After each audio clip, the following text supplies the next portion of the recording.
Hello, welcome to Shalom World. My name is Patricia Keane and I'm coming to you with my guests from Maynooth, County Kildare in Ireland.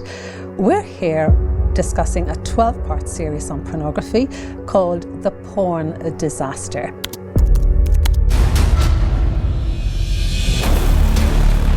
This is the biggest group that is using pornography on the internet. But there's a part of them that inherently knows that there's something wrong with this. I think parents are compromised. In the end of the day, there's something quite irrational about the silence.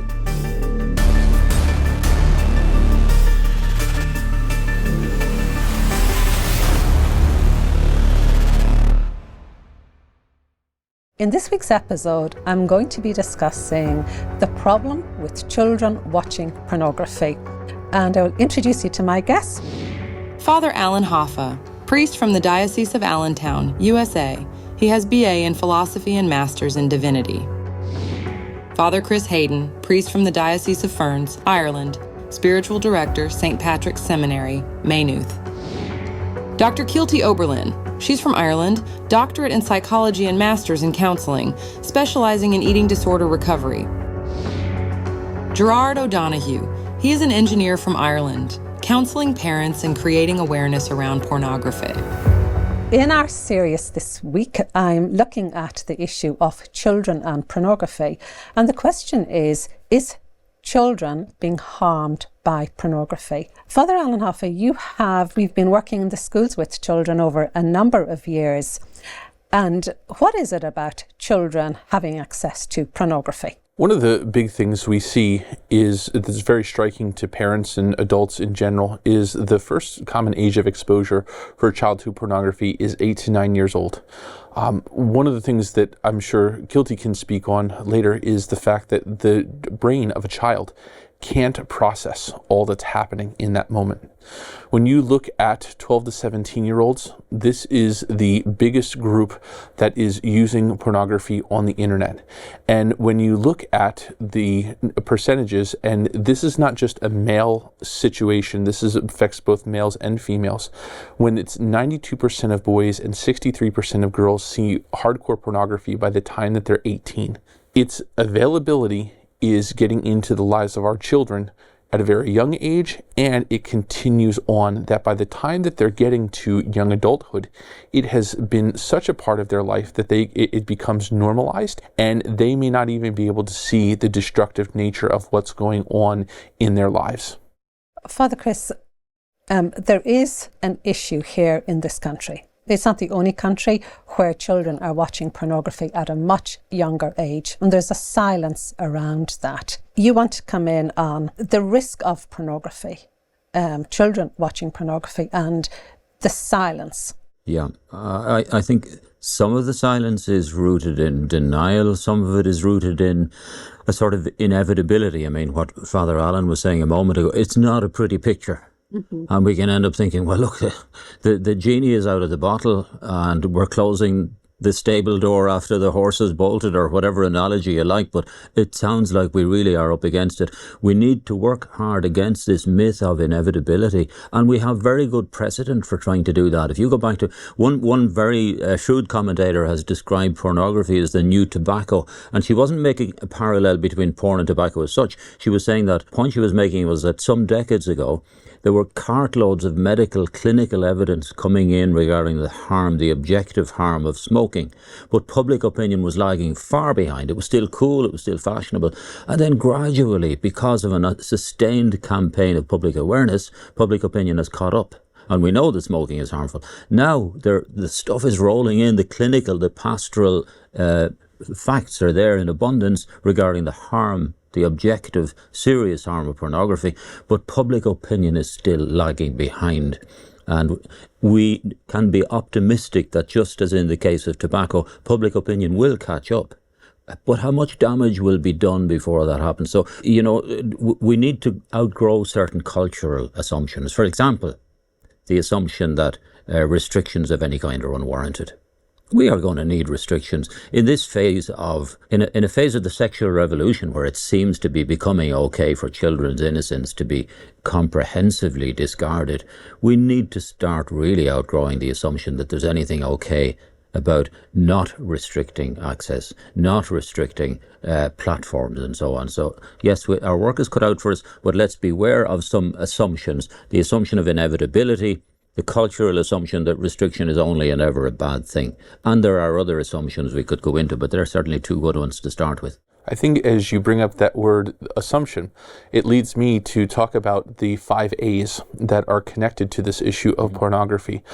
It's accepted in society, it's accessible, it's aggressive, it's affordable, and it's anonymous. When you look at those areas right there, those 5 A's, it speaks to why there does need to be that cultural understanding, that cultural sensitivity, and why a response is needed. The anonymity piece, the affordability piece, but the fact that it is being, and it's accessible, but the fact that it's being accepted in society, that also is one of those things that hasn't history shown us, that when we've gone and seen these markers and when we've accepted it, we have so much harm to pay for later on, younger generations and older generations. And so the need to protect our children, especially because how affordable, acceptable, all of those things, it's making it so available to them. And this is why responses such like this are so necessary. As a clinician, I have seen hundreds of clients over the years, and I really thought that we were beyond the whole issue of being afraid to talk about sexual abuse. Okay, it's more open. The issue of sexual abuse and speaking about it is more open. And Kielty, you're listening to this on a continuous basis also. But we went through all of this back in the 70s and 80s, starting in the 60s, where all the sexual abuse was covered up. Now, what I want to know is, why is there silence about children watching pornography? What's feeding that? What are we going to look at a situation in 15 years' time where we have another sleuth of allegations and lawsuits that children were not protected in the right places? So what's feeding the silence? It's I spoke to you about this off air a couple of days ago because I couldn't get it in. I couldn't understand why there's silence, so much silence about it. It's like as if the whole thing is a great big nuisance. Go away, leave me alone, I don't want to talk about it. And I've got clinicians coming to me that are working in organisations that are helping children in the prevention of suicide, and they're talking to them about pornography. They're talking to them about isolation. They're talking to them about parents not listening to them. And there is a huge issue here. And one of our aims in this series is to get this out there. Guys, this is happening. It may not be happening in your house, but it is maybe happening 3 doors down. And so I want you, Father Chris, to go to you first, and then at Kielty I'll go to you and Father Alan. But what is it about? In the end of the day, there's something quite irrational about the silence. The most important question for me, and I'm not deflecting, but I will try to answer it, but the most important question to me is how can we speak up rather than analysing the root causes of silence. But certainly there are some root causes. One of them in Ireland that I'm obviously most familiar with, from a pastoral point of view, we labour under this impression of the terrible, severe harshness of the past. And there's a terror of going back to anything that smacks of that, which brings a reluctance regarding clear, firm guidance on restrictions of any kind. There's also embarrassment. For all our openness and our having abolished prudery of any kind, we're as embarrassed as ever by certain things, and perhaps more embarrassed than ever by certain things. And we need to get over ourselves in that as well. And I think perhaps most importantly of all, we don't have, as a society, we don't have an agreed framework for understanding human sexuality. We did have, it was largely a Judeo-Christian one, broadly speaking, but we no longer have that, and we haven't replaced it with anything, and we're looking at a free-for-all, and we're kind of, I think, buckling under the weight of that absence. We don't have a clear set of guiding principles to offer to our children for their happiness and their flourishing. Better just to keep silent. And I think the silence it'll have to fall. But my question is, after how much suffering and how much damage, I'm not entirely sure it's at the deepest root of the silence, but we have to be speaking up. Another thing is really, if you go back to the experience of the Catholic Church when it came to, predatory abuse by clergy, that was a horrible sin and crime. It did untold damage. But what compounded it all was subsequent silence regarding individual abusers, and that's been seen in the analysis as more and more facts emerged over the years. Do we want another round of where it becomes more and more evident the harm that has been done? Do we want another round of accusations of terrible, damaging silence? Of course we don't, but we need to find a voice on this. We can't be kicking it down the road, putting it on an agenda, waiting to see what will happen, checking which way the wind is blowing. We must be speaking up now. We must be speaking courageously, because what are we talking about? We're talking about little children here. We're not talking about abstractions. The little children are all of our futures. If the minds of little children are bent at such an early age, are they ever going to reach their full development? Kielty, you might come in on that, because it is what porn does to children. First of all, it terrifies them. Slowly. The brain isn't fully developed until the age of 25. Mm-hmm. If it's progressing normally, appropriately.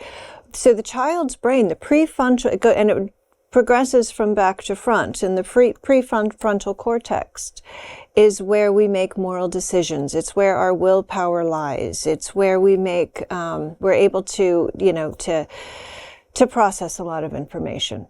That part, for a child to be able to watch porn, process it, and make moral judgment, it's not possible. So I think giving them unrestricted access, we're asking them to do something that they don't know how. It needs to come from adults. The other part of your question, so can brains, and the thing is, so if that development is, watching porn is like seeing something that's shocking for a child. If they stumble upon it, it will be shocking. Perhaps they'll see some pleasure to it, but there's a part of them that inherently knows that there's something wrong with this. And therefore, that part there creates this conflict within them. So in a way, it can create a trauma. And I'm always saying that trauma is something that we actually need to redefine. People think of it as having to be this, these shocking events. But when I work with people, we find it's things that a lot of society can just dismiss and say, just get over it. I was listening to Father, you talking about silence. And in a way, this is, I think, how part of this silence, kids are almost being told, I'm supposed to be okay with porn. That acceptability, porn is okay, so I should get over this. So it's creating more an inability. And frankly, at that age, they don't have the language to process, what did I just see? They need adults to step in. So we've got all of these factors. The thing is, as well as that, we do not have longitudinal studies that are able to take this pocket of children that have been exposed at a young age and see what happens over time. We've got the beginnings of longitudinal studies, but we don't have long-term. So what we are seeing is some inkling that children's brains are getting stunted, and how do we get that brain growth back over time? Patricia, just to come back to Father Chris's point about the silence, I think there's a number of factors. I think parents are compromised. Parents have been suffered from peer pressure. They've given their children a smartphone. So we all know that really the phone is an app on this computer. It's a computer is what you've given. You've given them a browsing, a piece of technology that can browse anything, really.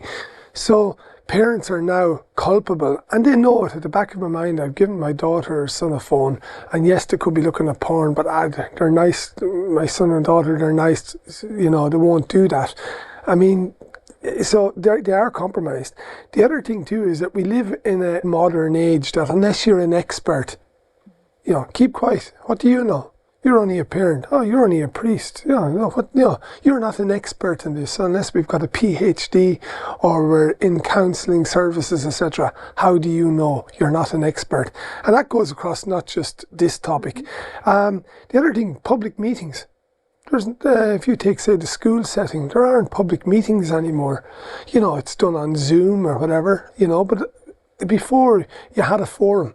You don't have that forum anymore, and at least when someone would speak up, others would say, she's making a good point, or he's making a good point, so, and you had an opportunity to question teachers or whoever is bringing in these issues. So the cancel culture, social media, it's very, very effective. Get back in your box. We have never heard as much about sex in the last 25 years as what we've been hearing. Never in the history of mankind has sex been talked about so much. And it's talked about so freely and so openly, and it's there's nothing spared about sex. There's nothing spared about positions, how often, devices, but yet we have this silence about pornography. In fact, we do have a silence about sex. It's all about plumbing, it's all about mechanics and appendages and yada, yada, yada, but it's nothing about meaning. It's nothing about anything of significance. It's nothing about lasting truths. It's nothing about, there's one wonderful philosopher says that sex, what's different about it as a human, an area of human life is that it is, quote unquote, essentially deep. And there's a trivialization of it. We don't let go of guidelines, of truths, of meanings, because in this cultural moment, we see specific truths and guidelines and meanings as kind of inherently oppressive. How dare you tell me what to do? I'll decide for myself. I'm self-creating. But that philosophy does not work at the level of society. It doesn't result in a generation of well-adjusted, contented young people who can grow up to find love and commitment and flourish and give themselves in love to their spouse and their children. And so the weight of cultural stuff we're against is very impressive. And yet we are speaking up. We haven't gone away. Our voice will be heard. But what needs to continue to trouble people like ourselves is how much damage is being done meanwhile. We're not going to let go of this. We're not going away. But how much damage, how much harm, how much hurt, how much suffering? And that should trouble us. And it should make us not fatalistic, but urgent. Because really, this is enormous. This is big. Really, what Father was describing there is what we often term as a sexual utilitarian philosophy, just the utility of my body. But going back to this whole issue of wrapping it together with parents and with silence and the reality of the effect of children, one of the things that I find myself talking to parents about is the reality of how they communicate with their children on this level. One, parents need to be educated, which is why it's good that we're doing this. Because a lot of times parents can feel intimidated that they don't have the tools to be able to address this because they don't have the PhD. But and from a faith perspective, at their baptism, we've charged them with being the first teachers, the educators of their children, not only in the ways of faith, but just in life. That's what it means to be a parent. But they have to equip themselves. They also have to know that they can address this problem with their children, even if they are struggling within themselves. And that's the generation of parents that we're gaining, that they are now the ones who were first introduced to this when it was internet. It was before the smartphone, but now it's even more rampant and it's becoming a problem. But I always tell parents that talks about sexuality with your children cannot be just a once and done if it's done. It has to be a gradual process over the course of time that is about openness, is about honesty, and is about truth that happens so that a child knows, even at a young age, if they see a bad picture. This is why a lot of times we promote partnering with Defend Young Minds. It's a great resource for parents. They're on the front lines of what's on the internet as threats to children. And they have a book, Good Pictures, Bad Pictures Junior. 5 years old. Get your child to start understanding if they see something that they see as wrong, something that their brain just completely can't understand, say something to a parent. Here's another, and I've been accused maybe over the years of thinking outside of the box, but I think it's the more and more we need to do this. Let me ask you this question. If parents are allowing their children and are okay with their children viewing pornography, why do parents hide the marital act from their children? Because it's private and it's supposed to involve love between two persons, not for the world to see. And a child is supposed to be raised along the way of having a proper integration of what my body is all about and how my body is supposed to interact with the bodies of others. We do so many things where we don't make connections, and we do things that are nonsensical.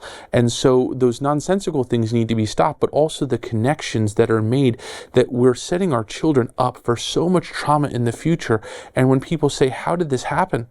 I can tell you how it happened. It's because we subjected them to things that they couldn't understand and process when they were young, because we didn't guide them through these discussions and through this maturation in their early lives.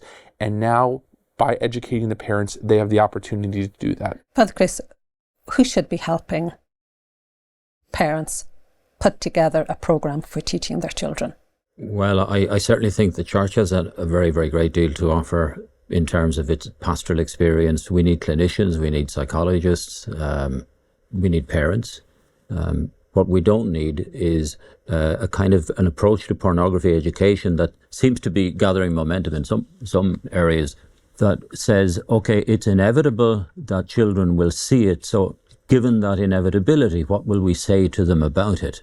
There's no sense of protection or defending vulnerable young there. It's just, this is going to happen. It's here to say, get over it. So what will we say subsequently? That's not good enough, I would say. So we need to, our pornography education needs to be premised on the idea that it is inherently bad and not inherently inevitable that children will see pornography. Let's not start from there. Let's start from how can we ensure that they don't? And in the event that they do, which of course it will happen, in the event that they do, what remedial action can we take? But let's not start with inevitability and base our whole educational approach on the idea that they will, or to the point where almost they must. We will be continuing in episode 4, children watching pornography. And who is the person that teaches them about pornography? Is it the teacher? Is it home? And we'll be looking at digital privacy.